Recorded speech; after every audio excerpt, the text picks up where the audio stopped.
जय सिया राम दोस्तों। इस वीडियो में हम बात करेंगे सनातन टेक्सटाइल लिमिटेड कंपनी के आईपीओ के बारे में। यह आईपीओ हमारा कल से खुल चुका है। कंपनी क्या बिजनेस करती है, उसके फाइनेंशियल्स क्या हैं, ये प्रॉफिटेबल कंपनी है या लॉस मेकिंग कंपनी है, कंपनी के फ्यूचर प्लान्स क्या है, कंपनी मार्केट से पैसा क्यों रेज कर रही है, कितने करोड़ रुपए का वो इशू साइज लेके आई है, उसका प्राइस बैंड क्या है, हमें इस आईपीओ को अप्लाई करना चाहिए या इसको अवॉइड करना चाहिए, अगर अप्लाई करते हैं तो कितना लिस्टिंग गेन ये हमें दे सकता है। ये सारी ही बातें मैं इस वीडियो में कवर करूंगा, तो लास्ट तक वीडियो को जरूर देखिएगा। अगर हम सबसे पहले कंपनी के बिजनेस की बात करें, कंपनी के नाम से ही क्लियर है, सनातन टेक्सटाइल लिमिटेड। तो यह एक टेक्सटाइल सेक्टर में कंपनी काम करती है और इसकी स्थापना 2005 में हुई थी। मतलब 19 साल से कंपनी इस सेक्टर में काम करती हुई नजर आ रही है। तो कंपनी पॉलिस्टर यान यानी कि जो सिंथेटिक धागा है वो ये कंपनी बनाती है। कॉटन यान जिसको हम सूती धागा भी बोलते हैं वो भी ये कंपनी बनाती हुई नजर आ रही है। और भी कई तरह के धागे ये कंपनी बनाती है जो टेक्सटाइल एंड इंडस्ट्रियल यूज में काम आते हैं।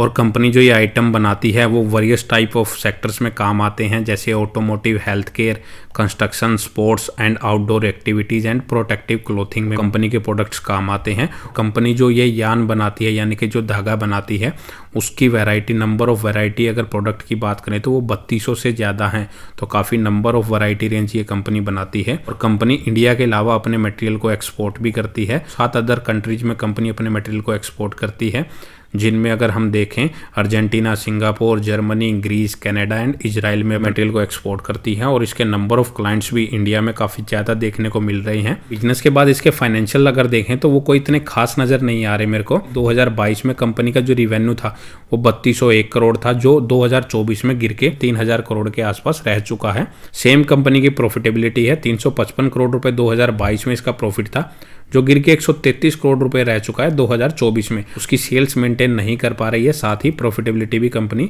मेंटेन नहीं कर पा रही है। और 645 करोड़ रुपए का कर्जा कंपनी के ऊपर फिलहाल देखने को मिल रहा है। हालांकि इसका डेब्ट टू इक्विटी रेशियो 0.17 का है, जो कि इतना ज्यादा हाई नहीं है, कंपनी इजीली मैनेज कर सकती है। कंपनी की मार्केट कैप करंट प्राइस के अकॉर्डिंग सिर्फ 2700 करोड़ की है और कंपनी 14 के मल्टीपल पीई पे अपने आईपीओ को लेके आ रही है। तो इसकी वैल्यूएशन तो ठीक ठाक ही नज़र आ रही है। और कंपनी का अगर हम ऑब्जेक्ट देखें वो मार्केट से पैसा क्यों रेज कर रही है, तो कंपनी के ऊपर जो लोन चल रहा है उसकी पेमेंट के लिए कंपनी इस पैसे का यूज करेगी। साथ ही कंपनी की जो सब्सिडरी कंपनी है सनातन पॉलीकोट प्राइवेट लिमिटेड, उसकी लोन की पेमेंट के लिए कंपनी इस पैसे का यूज करेगी और जनरल कॉर्पोरेट पर्पज के लिए इस पैसे का यूज कर सकती है। और यह आईपीओ हमारा 19 से 23 दिसंबर के बीच में खुला है। 305 से 321 रुपये पर शेयर इसका प्राइस बैंड है। एक लोट में आपको 46 शेयर कंपनी ने ऑफर किए हैं और 550 करोड़ रुपए का इशू साइज है, जिसमें 400 करोड़ फ्रेश इशू के जरिए और 150 करोड़ ऑफर फॉर सेल के जरिए यहाँ से रेज कर रही है। तो ये 150 करोड़ सारा का सारा शेयर होल्डर के खाते में जाएगा और बचा हुआ जो 400 करोड़ है वो कंपनी के ऊपर यूटिलाइज किया जाएगा। 24 दिसंबर के दिन इसके अलॉटमेंट का पता लगेगा। 26 दिसंबर के दिन जिनको अलॉटमेंट नहीं मिलता उनके रिफंड आ जाएगा, साथ ही जिनको मिल जाएगा उनके शेयर क्रेडिट हो जाएंगे उनके डीमैट अकाउंट में। और 27 दिसंबर के दिन यह आईपीओ हमें मार्केट में लिस्ट होता हुआ नजर आ सकता है। और रिटेल कैटेगरी में आप मिनिमम 1 और मैक्सिमम 13 लोट अप्लाई कर सकते हैं।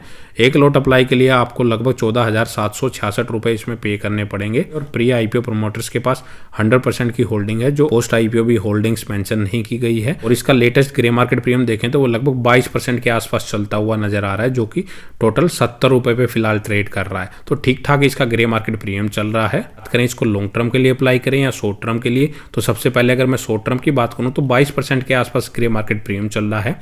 बाकी लास्ट डे तक का आप जरूर वेट कीजिए।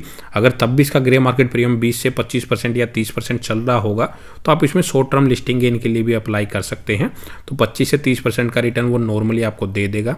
और अगर लॉन्ग टर्म की बात करें तो कंपनी के फाइनेंशियल्स तो इतने कोई खास नजर नहीं आ रहे। कंपनी जो 2022 में कंपनी ने प्रॉफिट और रेवेन्यू दर्ज किया था उसको कंपनी दोबारा बीट नहीं कर पाई है। वो लगातार कंपनी का जो प्रॉफिट है वो गिरता ही जा रहा है। 350 करोड़ से कंपनी का जो प्रॉफिट है वो गिर के 133 करोड़ पे आ चुका है। कर्जा भी कंपनी के ऊपर 650 करोड़ का आसपास देखने को मिल रहा है। वैल्यूएशन ठीक ठाक है। लॉन्ग टर्म के लिए तो मैं फिलहाल इस आईपीओ को अप्लाई नहीं करने वाला। शॉर्ट टर्म के लिए भी मैं लास्ट डे का वेट जरूर करूंगा, तो आप भी लास्ट डे तक का वेट जरूर करिए। और 12 से 1 बजे के आसपास इसका लेटेस्ट सब्सक्रिप्शन स्टेटस और ग्रे मार्केट प्रीमियम चेक करने के बाद ही फिर अपना कोई डिसीजन आप इसमें ले सकते हैं। लेकिन कोई भी डिसीजन लेने से पहले अपना खुद का रिस्क एनालिसिस जरूर करके चलें कि आपको इसमें अप्लाई करने से क्या क्या रिस्क हो सकते हैं, वो सोच समझ के ही फिर आप आईपीओ में अप्लाई करें। इस वीडियो में इतना ही। अगर आपको वीडियो अच्छी लगे तो वीडियो को लाइक करें और चैनल को सब्सक्राइब करना ना भूलें।